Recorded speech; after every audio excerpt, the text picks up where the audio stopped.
बाप का रुतबा। बाप का अदब करो ताकि तुम्हारी औलाद तुम्हारा अदब करे।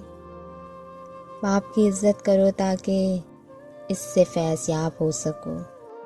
बाप का हुक्म मानो ताकि खुशहाल हो सको। बाप की सख्ती बर्दाश्त करो ताकि बाकमाल हो सको। बाप की बातें गौर से सुनो ताकि दूसरों की ना सुननी पड़े।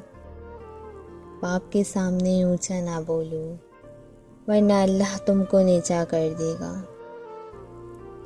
बाप के सामने नज़र झुका कर रखो ताकि अल्लाह तुमको दुनिया में बुलंद कर दे। बाप एक किताब है जिस पे तजर्बात तहरीर होते हैं। बाप के आंसू तुम्हारे दुख से ना गिरें वरना अल्लाह तुमको जन्नत से गिरा देगा। बाप एक मुक़द्दस मुहाफ़िज़ है जो सारी ज़िंदगी ख़ानदान की निगरानी करता है।